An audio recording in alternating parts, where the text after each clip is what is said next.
everybody. I am delighted to be here with you today and share how we, ESB Archives, engage our corporate stories to the wider public. As we are an energy company, I didn't use too much of my imagination to come up with the title of my talk, which is Shedding Light on ESB Archives. But before I delve into how we do this, using the development of our website, esbarchives.ie, as a case study, I will provide you with a little bit of background about ESB and then about our archives. So ESB, or to give it its full title, the Electricity Supply Board, is very much entwined with our national narrative. And its foundation in 1927, 5 years after the founding of the Irish Free State, was based on a vision to continuously improve the lives of Irish people by providing electricity cheaply and abundantly and on a national scale.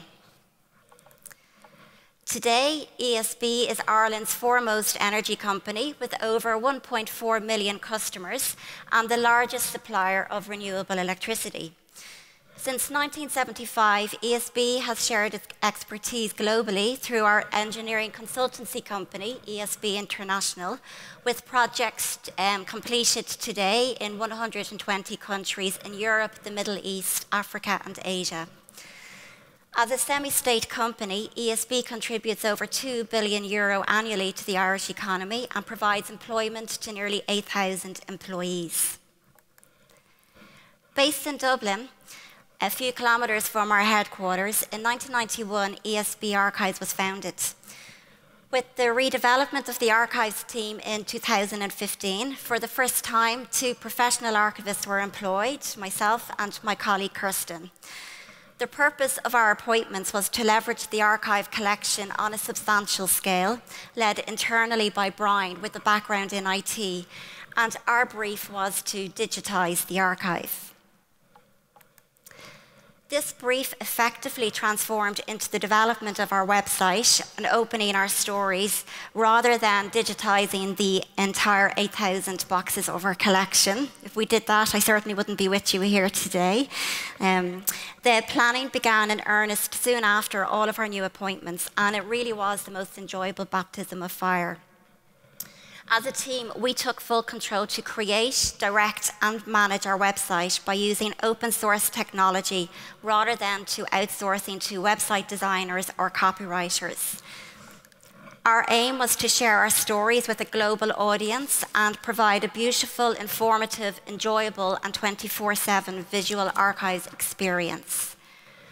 We focused on identifying and unlocking key stories, utilising previously digitised content from our annual reports, our public relations pamphlets, internal newsletters, advertising, and photographic collections. We wanted the impact to substantially increase our profile, allowing us to proactively establish ESB Archives as an inspirational and vital business asset group of ESB Group.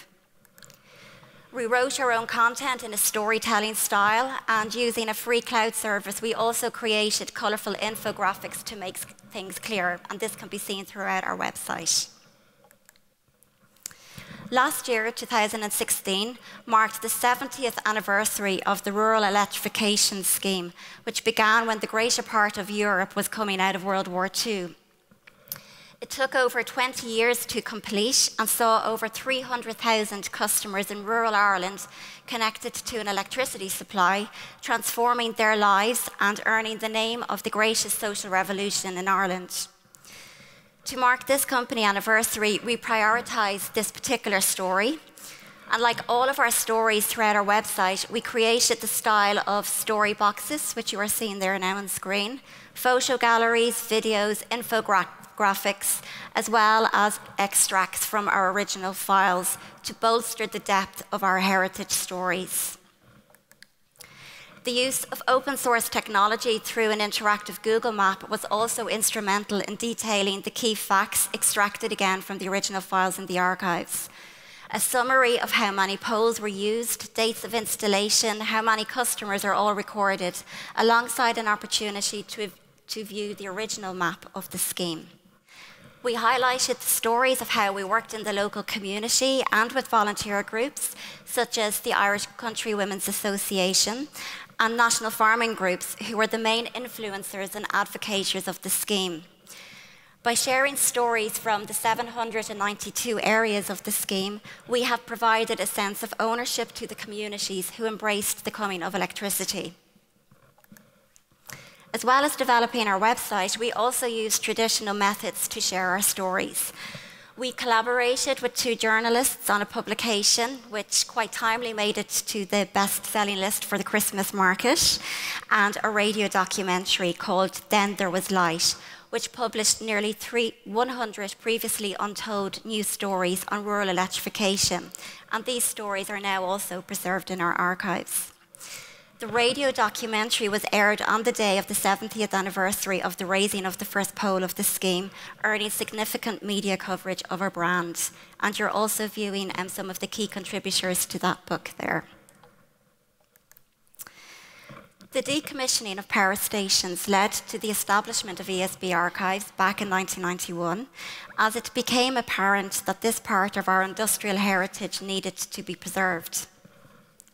As stations are decommissioned, it can lead to redeployment, voluntary redundancies, and it can be a really very emotional time for local communities. In addition to preserving our corporate memory, by releasing our generating stories online through photographs, PR materials, we are also giving back to the communities who helped build ESB to what it is today. We are just shy of celebrating our first birthday of the launch of our website, and so far we have received over 300,000 views from all around the world. I hope that will increase significantly from Sweden tonight when you get back to your hotels. But on the day of our launch, we proactively engaged with media through our Twitter account, and our press office issued a press release highlighting our authentic stories. This triggered an immediate response from the media, and by close of business, we secured an exclusive interview on our national radio broadcaster and articles in several national print and online outlets, creating over 320,000 media impressions. Developing content through our social media account lends itself to engaging with the public in an open and informal manner. This has led to new content and receiving further stories from the public, creating two-way conversations. And one example is this photograph, which is part of a collection we received from a son of an employee who had over 52 years service with ESB. I was thinking about that last night, and if I was to have 52 years of service, I would be in my early 90s. Scary thought. But we released this story on our blog. We do suspect, however, that these guys very possibly also could have been ESB's very first boy band, a story that has not yet been substantiated.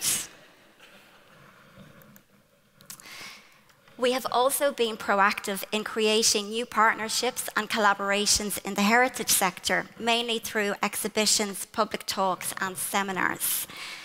We also had a significant presence at Ireland's largest rural event in Ireland, the Ploughing Championships. That's a photograph of it there, so I want you to think Glastonbury, but for farmers. This was attended by over 283,000 visitors. Our ESB corporate tent was immersed in our archive content of photographs, posters, timelines, and artifacts. And this was a tunnel of some of our photographs in the tent on the day.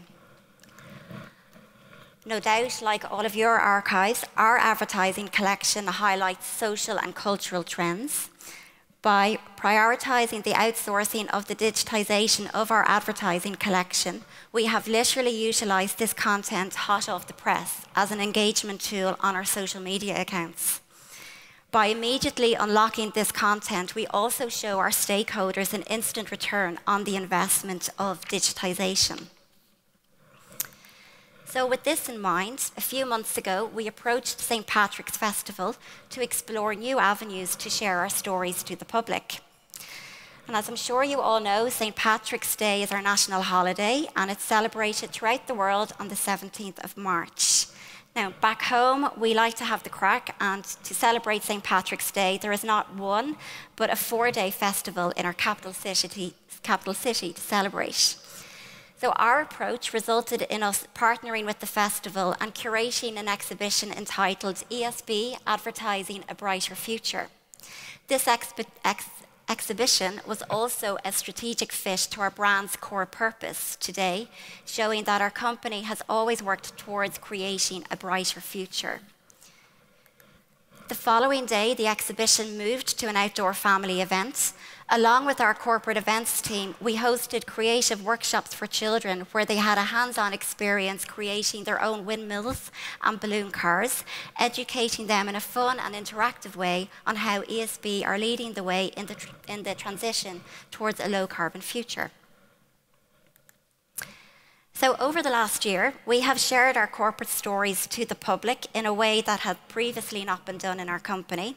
So I think to mirror what Catherine was saying, we truly stepped off the cliff last year. And this success has ultimately been down to the collaboration which took place within our team, where pooling and sharing of ideas, research skills and experience were essential to building our authentic brand stores externally. From a corporate brand point of view, opening our stories to new audiences in an easily accessible way significantly boosts our corporate social responsibility and enhances our reputation. And these are quotes that are seen publicly on our website, which we received from people all over Ireland and indeed abroad. The heritage of ESB is the industrial heritage of our country, our customers and our employees. It provides a strong message to our customers and the general public that ESB truly values its shared heritage, and we are proactive in taking measures to safeguard and promote our commercial, social and cultural heritage for future generations.